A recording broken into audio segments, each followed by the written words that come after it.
लोग जो लेकर आए हैं वीडियो, यह है अपना चाइल्ड हेल्थ नर्सिंग का चौथा सब्जेक्ट होता है चाइल्ड हेल्थ नर्सिंग, और यह वीडियो नंबर चाइल्ड हेल्थ का 16वां नंबर का क्लास है। ठीक है, चलिए करते हैं शुरू। आज हम लोग जो देख रहे हैं वह कॉन्जिनेंटल डिसऑर्डर हम लोग पढ़ा चुके हैं आपको कि जन्मजात रोगों की सूची बनाएं, तो उसमें बहुत सारे जन्मजात रोगों की सूची मैं आपको दिया हूँ। तो एग्ज़ाम में लॉन्ग क्वेश्चन हो या शॉर्ट क्वेश्चन हो, आपके जन्मजात रोग से संबंधित कुछ क्वेश्चन आता ही आता है। ठीक है, तो यहाँ पे जो क्वेश्चन लेकर आए हैं कॉन्जिनेंटल पाइलोरिक स्टेनोसिस, जन्मजात पाइलोरिक संकुचन, यह वीडियो काफ़ी महत्वपूर्ण है, अच्छा क्वेश्चन है लॉन्ग क्वेश्चन के लिए। तो चलिए देखते हैं कॉन्जिनेंटल पाइलोरिक स्टेनोसिस। ठीक है, चलिए देखते हैं। सबसे पहले जानिए इसका डिफिनेशन, ये होता क्या है।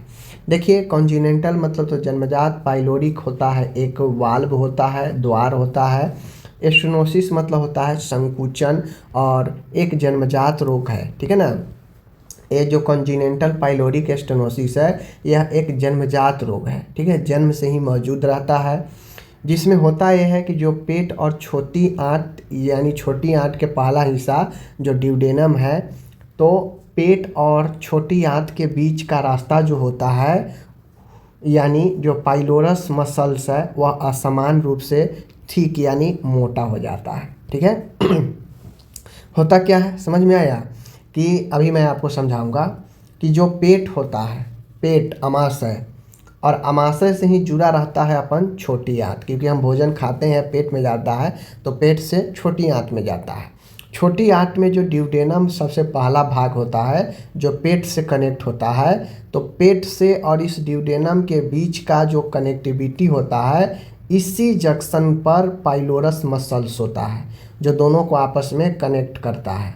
तो ये जो पाइलोरस मसल्स है इसमें असमान रूप से थिकनेस हो जाती है, यानी यह मसल्स, यह रास्ता मोटा होकर, जो रास्ता है इसके अंदर का जिसके थ्रू पेट का भोजन आंत में जाता है, यह रास्ता मसल्स मोटा हो जाने से रास्ता जो है संकीर्ण हो जाता है, नैरो हो जाता है, जिससे भोजन आगे की तरफ बहुत न की मात्रा में जा पाती है और ठोस पदार्थ तो बिल्कुल नहीं जा पाता है, जिससे जो भोजन होता है पेट में ही अपना सड़ते रहता है, पेट में ही जमा होते रहता है। ठीक है, तो ये पाइलोरिक स्टेनोसिस इसका नाम ही इसलिए दिया गया क्योंकि ये जो पाइलोरिक वाल्व है, मसल्स है, इसमें स्टेनोसिस यानी संकुचन हो जाता है। संकुचन क्यों हो जाता है? क्योंकि दोनों तरफ के दीवार जो मसल्स है, पाइलोरिक वाल्व है, वह दोनों तरफ के मसल्स जो है क्या हो जाते हैं, मोटा हो जाता है, और मोटा होने से जो बीच का रास्ता होता है उसको कम कर देता है। ठीक है, यही है। फिगर के माध्यम से एक बार समझ लीजिए, ऊपर से आहार नली आ रहा है पेट में, ये पूरे पेट के हिस्सा है। ठीक है, ये पूरा स्टोमिक है, पूरा पेट है, बात समझ गए, पूरा खाली दिख रहा है, ये पेट है। हम आहार नाल के थ्रू भोजन आता है इस पेट में, इस पेट में टेम्पोररी रूप से भोजन जो है रहता है और फिर भोजन जो है छोटी आंत की तरफ जाता है। ठीक है ना, समझ गए। तो देखिए ये पेट का भाग है और इधर जो है पेट से अब जो आगे की तरफ भाग जा रहा है ये छोटी आंत में जा रहा है। ठीक है, तो जैसे यहाँ पे छोटी आंत है, छोटी आंत का पहला भाग ड्यूडेनम होता है, तो छोटी आंत है और इधर पेट है, इस बीच में यहाँ पे एक वाल्व मसल्स होता है जिसे पाइलोरिक वाल्व कहते हैं। ठीक है, अब हुआ ये है, फिगर में देखिए कि जैसे नॉर्मली रूप से ये जो दीवार है पूरा खुला रहना चाहिए, यहाँ पे पूरा रास्ता ओपन होना चाहिए, डायरेक्ट जो है छोटी आंत से और पेट से कनेक्टिविटी होना चाहिए नॉर्मल तरीका से, लेकिन यहाँ पे ये मसल्स वाल्व जो है पाइलोरिक वाल्व वाला, यह यहाँ पे क्या हो गया है, थिक हो गया है, मोटा हो गया, मसल्स जो है मोटा हो गया है। मोटा होने से जो ये रास्ता है यह बिल्कुल न के बराबर एक लाइन की तरह देख रहे हैं, बीच में यह रास्ता रहता है, बाकी मांस जो है दोनों तरफ से जो है यहाँ पे इसको घेर देता है रास्ता को, जिससे होता क्या है कि कुछ भी खाए पेट में आया तो इधर ही रह रहा है, वापस इधर नहीं जा पा रहा है। ठीक है, यही समस्या होता है। तो ये चीज़ को समझ गए। अब इसमें पाइलोरिक वाल्व में होता है कि भोजन आंत में नहीं जा पाता है। अभी मैंने बताया कि जब भाई रास्ता ही नहीं बचता है, हल्का हल्का रास्ता ही है, तो भोजन कहाँ से आंत में जा पाएगा, नहीं जा पाता है। बच्चा उल्टी करने लगता है और जैसे ही बच्चा भोजन किया, पेट में जो है भोजन आंत में जा नहीं रहा है तो पेट में ही स्टोर हो रहा है, तो वापस से वो उल्टी कर देता है। ठीक है, तो इसमें ये महत्वपूर्ण चीज़ें होता है। आगे इसके होने के क्या कारण होते हैं? ये जो पाइलोरिक स्टेनोसिस मोटा हो जाता है, पाइलोरिक मसल्स, ये क्यों होता है? तो देखिए, चूँकि ये जन्मजात रोग है, जन्म से ही मौजूद रहता है, तो इस रोग का कोई एग्जैक्ट कारण स्पष्ट नहीं है। आज तक इस रोग का कोई अभी निश्चित कारण नहीं पता है कि हाँ फलाने कारण जो है ये होता है, लेकिन कुछ कारण माने जाते हैं। इसका एग्जैक्ट कारण तो नहीं पता है, लेकिन कुछ जो है सहायक, कुछ जो है कुछ कारण है जिसको बताया जाता है कि ये कारण मिलकर पाइलोरिक स्टेनोसिस को जो है जन्म दे सकता है। ओके, तो कुछ ऐसे कारण हैं, आपको एग्जाम में लिखना पड़ेगा कि इसका एग्जैक्ट कोई निश्चित कारण तो नहीं है, लेकिन कुछ सहायक कारण हो सकते हैं। जैसे पाइलोरिक मसल्स की हाइपरट्रॉफी, यानी पाइलोरिक मसल्स का बढ़ जाना, मोटा हो जाना, पहला कारण। जीनेटिक कारण यानी पारिवारिक इतिहास, दूसरा कारण। हार्मोनल इम्बैलेंस से भी ये चीज़ें हो सकती हैं, तो यहाँ पे इसका ये भी जो है कारण होगा। मेल बेबीज में ये ज़्यादा पाया जाता है, मतलब बच्चा अगर मेल है, जन्म ले रहा है, तो उसमें ये ज़्यादा पाया जाता है, देखा गया है। पहले जन्मे बच्चे फर्स्ट बॉर्न में अत्यधिक, बच्चा प्रथम टाइम जो फर्स्ट बेबी अगर किसी का होता है तो उसमें ज़्यादा संभावना बनता है। तो ये कुछ कारण है, कोई कारण जो है होता नहीं है, ठीक है ना, कोई ज़्यादा विशेष काम इसका जो है कारण है नहीं, एग्जैक्ट कारण इसका पता है नहीं, तो क्या ही लिखेंगे। तो यहाँ पे लिखेंगे पाइलोरिक मसल्स का कमज़ोर होना, पाइलोरिक मसल्स का हाइपरट्रोफी होना, जेनेटिक्स कारण, हार्मोनल इम्बैलेंस, यही सब कारण हैं जिसको आप लिख सकते हैं सहायक कारण में। ठीक है, अब आगे आता है बात यहाँ पे लक्षण कहा जाए तो चूँकि अब एक बीमारी ही ऐसा है, तो इसका कंडीशन को आप समझ गए तो लक्षण खुद भी लिख सकते हैं। अब इसमें बहुत सारे लक्षण हैं, एग्जाम में पूछता है कि प्रोजेक्टाइल वोमिटिंग किस बीमारी का महत्वपूर्ण लक्षण माना जाता है। तो प्रोजेक्टाइल वोमिटिंग जो है इसी पाइलोरिक स्टेनोसिस का एक महत्वपूर्ण जो है लक्षण है, जो बार बार ऑब्जेक्टिव में पूछता है। ठीक है ना, प्रोजेक्टाइल वोमिटिंग में होता यह है कि तेज और दूर तक उल्टी दूध पिलाने के बाद प्रोजेक्टाइल में जो बच्चा खाया पिया रहता है वापस से मुंह के रास्ते से फेंक देता है। ठीक है ना, तो इसी को जो है प्रोजेक्टाइल वोमिटिंग कहते हैं कि बच्चा को कुछ खिलाएंगे पिलाएंगे या दूध पिलाएं कुछ भी, तो वापस से वो मुंह के रास्ते से तेज़ी के साथ जो है बाहर फेंक देगा, तो यही प्रोजेक्टाइल वोमिटिंग होता है, पहला लक्षण। ठीक है, दूसरा लक्षण है उल्टी में पित्त नहीं होता है। ठीक है ना, नॉन बाइलस वोमिटिंग, इसमें बाइल नहीं होता है। बाइल इसलिए नहीं होता है क्योंकि जो भोजन का पदार्थ है वह आंत में गया ही नहीं, पेट में ही है, तो पेट से वापस आ गया तो उसमें पित्त कहाँ से आएगा।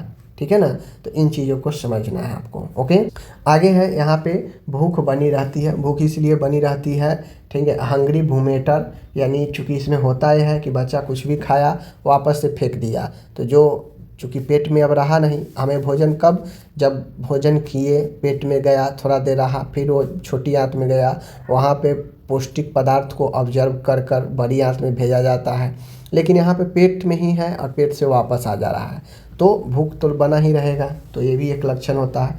वजन नहीं बढ़ता है, वजन इसलिए नहीं बढ़ता है क्योंकि बच्चा कुछ भी खा पी रहा वापस से फेंक दे रहा है, बॉडी में उसको लग ही नहीं रहा है, तो वजन कहाँ से बढ़ेगा। ठीक है, डिहाइड्रेशन, पानी की कमी, अब बच्चा इसमें उल्टी कर देता है, कुछ भी खाता पीता है, पेट फूला हुआ महसूस होता है, उल्टी कर देता है, तो इसमें जैसे ही बहुत बार उल्टी होता है तो इलेक्ट्रोलाइट की कमी होती है, डिहाइड्रेशन की कमी होती है, पानी की कमी होती है, कब्ज बना रहता है। ठीक है, और इसमें ओलिव शेप्ड मांस, यानी इसमें जो मांस होता है ओलिव शेप में होता है, पेट के ऊपरी दाहिने भाग में छोटी गांठ महसूस होती है। ठीक है ना, अब चूँकि राइट साइड में ही तो हमारा जो है क्या है आमाशय है, तो राइट साइड में, पेट के राइट साइड में जो है छोटी गांठ महसूस होती है ऊपर छोर पर। ठीक है, तो ये ओलिव शेप उसमें मांस भी रहता है, बात समझ गए। बाकी लक्षण में वज़न कमना ये सब तो बता ही दिए, कमज़ोर होना, इलेक्ट्रोलाइट की कमी होना, ये सब देखने को लक्षण में मिलता है। बात समझ गए। अब जब इलेक्ट्रोलाइट की कमी होगी तो त्वचा में भी इफेक्ट पड़ता है, त्वचा झुर्रीदार हो जाता है। बात समझ गए। तो ये सारा चीज़ मैंने आपको बता दिया। किसी भी बीमारी के बारे में आप लिखें, कंडीशन के बारे में पहले उसको डिफाइन कर दें, डिफाइन करने के बाद उसका कारण बता दें, दूसरा पॉइंट उसका कारण बता दें, ठीक है, कारण बताने के बाद तीसरा पॉइंट में उसका लक्षण भी बताइए दीजिए आप, ठीक है। चौथा पॉइंट उसको बताइए आप लोग निदान, डायग्नोसिस, ठीक है, निदान बताइए। पांचवा पॉइंट उसका चाहे तो आप जटिलता बता सकते हैं, ठीक है। छठा पॉइंट में हम उसका उपचार करते हैं, और उपचार में मेडिकल हो तो दवाई वगैरह, और सर्जिकल हो अगर संभव हो तो सर्जरी का नाम लिखेंगे, ठीक है। और आखिरी पॉइंट होता है नर्सिंग देखभाल, किसी भी बीमारी में तो नर्सिंग देखभाल लिखेंगे ही लिखेंगे, ओके। अब यहाँ पे है पैथोफिजियोलॉजी। पैथोफिजियोलॉजी कहने का मतलब होता है कि यह कैसे कैसे होता है, ठीक है ना। तो देखिए पाइलोरिक स्टेनोसिस होता है, पाइलोरिक मसल्स मोटा हो जाता है, ठीक है, पाइलोरिक मसल्स मोटा हो जाता है। अब जब मसल्स मोटा हो जाता है तो जो अमाशय है, अमाशय का आउटलेट है यानी जो दरवाज़ा है वो बंद हो जाता है। अब जब स्टोमेक का दरवाज़ा बंद हो जाएगा तो उसका जो भोजन है वह वापस से क्या होगा, छोटी आंत में नहीं जा पाएगा, ठीक है। भोजन ड्यूडेनम में नहीं जा पाता है, पेट में दबाव बढ़ता रहता है, क्योंकि जितना बच्चा खाएगा उस सब पेट में ही जमा रहेगा तो दबाव बढ़ते ही जाएगा। तेज़ उल्टी होती है इसमें, ठीक है। पानी और इलेक्ट्रोलाइट की कमी होती है। तो ये इसके पैथोफिजियोलॉजी है, आप समझ सकते हैं। पहले मसल्स का मोटा होना, फिर मसल्स मोटा होता है तो जो दोनों के बीच में आउटलेट है स्टोमेक का या और जो है छोटी आंत का, वो आउटलेट बंद रहता है, भोजन छोटी आंत में नहीं जा पाता है, पेट में दबाव बढ़ते रहता है, उल्टी तेज हो जाती है इसमें, और पानी और इलेक्ट्रोलाइट की कमी हो जाती है। अब कोई कहेंगे कि पानी और इलेक्ट्रोलाइट की कमी क्यों हो जाती है, तो भाई उल्टी इसमें बार बार होता है, कुछ भी खाता पीता उल्टी कर देता है तो इलेक्ट्रोलाइट की कमी तो होगी ही होगी, ठीक है ना। अब यहाँ पे पैथोफिजियोलॉजी समझ गए, तो अब हम यहाँ पे कुछ जांच देख लेते हैं, इन्वेस्टिगेशन देख लेते हैं। इन्वेस्टिगेशन निदान जो जांच होता है उसमें चूँकि अब यहाँ पे मसल्स बढ़ा हुआ है, पाइलोरिक वाल्व का वह अंदरूनी प्रॉब्लम है, तो इसमें अल्ट्रासाउंड कराते हैं हम, ठीक है ना। पेट आंत में ज़्यादातर हिस्से में हम अल्ट्रासाउंड ही करा के चेक करते हैं। तो अल्ट्रासाउंड, ठीक है, सबसे अच्छा और जो है कन्फर्म टेस्ट जो है अल्ट्रासाउंड को ही माना जाता है, ओके। बेरियम मिल एक्सरे, ठीक है, स्ट्रिंग साइन या सोल्जर साइन। हम यहाँ पे क्या करते हैं कि बेरियम एक केमिकल आता है वो हम देते हैं, और फिर जो है हम उसका एक्सरे करते हैं तो क्लीन एंड साफ दिखता है, ठीक है। और ब्लड टेस्ट अगर चाहें तो करवा सकते हैं, हाइपोक्लोरेमिक मेटाबॉलिक एल्कोलोसिस टेस्ट जो है अगर होगा तो करवा सकते हैं। ये हो गया।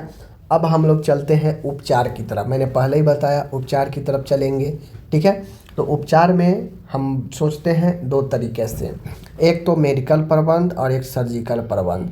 तो अगर बीमारी में सर्जरी पॉसिबल है, सर्जरी वाला बीमारी है कि सर्जरी हो सकता है, तो हम उसमें सर्जरी का नाम भी लिखेंगे। और अगर सर्जरी पॉसिबल नहीं है, बहुत सारी बीमारी में सर्जरी नीड नहीं होता है, पॉसिबल नहीं होता है, तो वहाँ पे सिर्फ मेडिकल ट्रीटमेंट ही चलता है, ठीक है। अब चूँकि यहाँ पे पेट के अंदरूनी समस्या है तो जो चीज़ें हैं उसमें आपको उपचार में मेडिकल मैनेजमेंट भी होगा और सर्जिकल मैनेजमेंट भी होगा, ओके। तो मेडिकल मैनेजमेंट में क्या होगा देख लीजिए। मेडिकल मैनेजमेंट में आईवी फ्लूइड देना है, बात समझ गए क्या चीज़। मेडिकल मैनेजमेंट में हम करते हैं आईवी फ्लूइड देते हैं, इसलिए ताकि बच्चा बार बार उल्टी कर रहा है तो कम से कम उसके बॉडी में पानी की कमी न हो, इलेक्ट्रोलाइट की कमी न हो, इसके लिए आईवी फ्लूइड देते रहते हैं।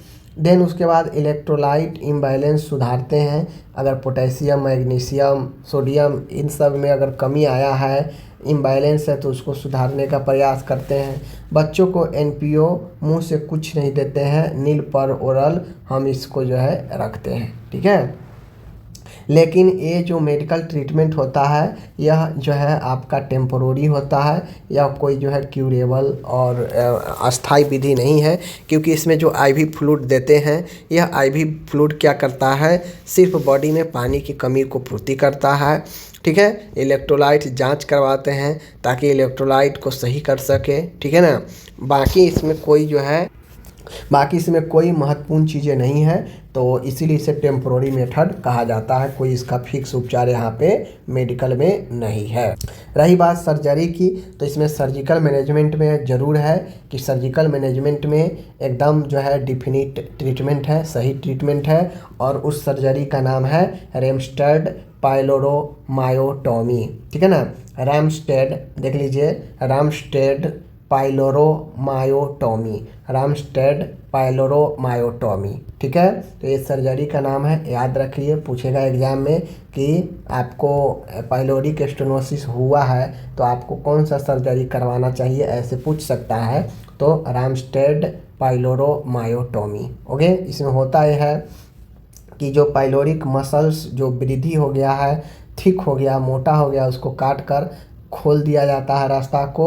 यह सबसे इफ़ेक्टिव इलाज होता है कि जो प्रभावित एरिया होता है उसको सर्जरी करके निकाल दिया जाता है। बात समझ गए, और इसी का नाम रेमस्टेड पाइलोरोमायोटॉमी होता है। ओके, तो ये मेडिकल और सर्जिकल वाला जो है यह काफ़ी इफ़ेक्टिव होता है, और इसी के आधार पर मरीज या बच्चा जो है ठीक हो पाता है। अब मैंने आपको पहले ही बता दिया था कि यहाँ पे अब जब मैनेजमेंट ट्रीटमेंट का ख़त्म हो जाए तो हम शुरू करते हैं नर्सिंग मैनेजमेंट। नर्सिंग मैनेजमेंट अलग अलग प्रकार से होता है। चूँकि यहाँ पे सर्जरी पॉसिबल है तो हम सर्जरी को ध्यान में रखकर नर्सिंग केयर करेंगे। ठीक है, क्योंकि ट्रीटमेंट के बाद केयर करेंगे तो टेम्प्रोरी मेथड नहीं, हम जो है आप स्टेबल वाला जो मेथड है उसको लेकर चलेंगे। तो स्टेबल मेथड कौन है, यहाँ पे सर्जरी है, तो सर्जरी के हिसाब से हम जो है नर्सिंग मैनेजमेंट लिखेंगे। तो नर्सिंग मैनेजमेंट अगर सर्जरी के हिसाब से लिखते हैं तो 3 तरीक़ा से लिखाता है। एक तो प्री ऑपरेटिव, जो सर्जरी से पहले होता है, तैयार वगैरह करना मरीज को। दूसरा होता है पेरी ऑपरेटिव, जो सर्जरी के दौरान सर्जरी रूम में चल रहा होता है। और एक होता है पोस्ट ऑपरेटिव, जो सर्जरी के बाद की देखभाल होती है। तो बेसिकली हम यहाँ पे 2 ही बताएंगे, एक पेरी और एक पोस्ट। ठीक है, पेरी ऑपरेटिव मान गए तो बच्चों को सर्जरी होना रहेगा तो उसको एनपीओ रखेंगे, कम से कम 8 घंटा पहले एनपीओ रखते हैं, मुंह से कुछ नहीं देते हैं, आईवी फ्लूइड लगातार देते रहते हैं, इलेक्ट्रोलाइट बैलेंस हम उसे मेंटेन करके रखते हैं क्योंकि सर्जरी होना है। नासोगैस्ट्रिक ट्यूब से स्टोमक खाली करना, जो एनजी ट्यूब होता है, ठीक है ना, जो एनजी ट्यूब होता है उस एनजी ट्यूब से लगातार जो पेट में भर रहे पदार्थ है उसको खाली करना। माता पिता को ठीक है ना, माता पिता को रिजरेंस देना। ठीक है ना, माता पिता को रिजरेंस देना। तो यहाँ पे माता पिता को जो है सब चीज़ इसके बारे में अच्छे से बताना, ताकि ये पेरी ऑपरेटिव होता है और यहाँ पे कंसर्न लेना पड़ता है प्री ऑपरेटिव में कंसर्न भी लेना पड़ता है कि हाँ बच्चे को ये प्रोसीजर होने जा रहा है, कुछ कॉम्प्लिकेशन हो सकता है। बात समझ। अब यहाँ पे देख लीजिए पोस्ट ऑपरेटिव केयर है। तो पोस्ट ऑपरेटिव केयर कहने का मतलब है कि सर्जरी के बाद, तो सर्जरी के बाद क्या क्या करते हैं, सबसे पहले वाइटल निगरानी करते हैं, फीडिंग धीरे धीरे शुरू करते हैं, पोषण देना, वोमिटिंग पर नज़र रखते हैं क्योंकि पोस्ट ऑपरेटिव है और वोमिटिंग पर नज़र नहीं रखेंगे, जोर लगाएगा बच्चा तो टक्का जो सर्जरी हुआ है टूट सकता है, इसलिए उस पर ध्यान रखेंगे। इन्फेक्शन से बचाने का काम करते हैं पोस्ट ऑपरेटिव में। ठीक है, इनटेक और आउटपुट चार्ट जो है बनाते हैं कि कितना दिन भर में बच्चा जो है लिया है और कितना जो है त्यागा है। बात समझ गए। तो इस प्रकार से यह जो है आपका पोस्ट ऑपरेटिव हुआ। पोस्ट ऑपरेटिव में सारे चीज़ होता है, दर्द का भी मैनेजमेंट करते हैं, ठीक है ना, घाव का ड्रेसिंग का भी ख्याल रखते हैं। ओके, सारे चीज़ लिखते हैं। यहाँ पे शॉर्ट में आपको समझाने के लिए लिख दिया हूँ, तो बाकी आप अपने विवेक से और भी सारे पॉइंट को ऐड कर सकते हैं। रही बात इसके जटिलता का, तो हर एक बीमारी का जटिलता है, हर एक बीमारी को जो है कॉम्प्लिकेशन है, तो इस बीमारी का भी जटिलता है। जटिलता मतलब होता है कि इससे संबंधित और भी समस्याएं हो सकती हैं। ठीक है ना। तो इससे संबंधित सीवियर डिहाइड्रेशन हो सकता है, बहुत ज़्यादा पानी निकलने पर। इलेक्ट्रोलाइट बहुत ज़्यादा इम्बैलेंस हो सकता है। वेट लॉस बहुत ज़्यादा हो सकता है। अगर इलाज ना हो तो जान का खतरा भी होता है। तो यही आपका होता है पाइलोरिक स्टेनोसिस। ठीक है, समझा दिया आपको। तो कुल मिला के कहने का मतलब यही है कि जब तक पढ़ाई खुद से नहीं करेंगे, दिल नहीं लगाएंगे, आधे घंटे वीडियो को नहीं देखेंगे डेली, तो फिर मैं या कोई भी दुनिया के आ जाएगा, पढ़ाना सिखाना बहुत ही मुश्किल होगा। ठीक है ना। तो चलिए मिलते हैं अगले वीडियो में, अपना ख्याल रखिएगा।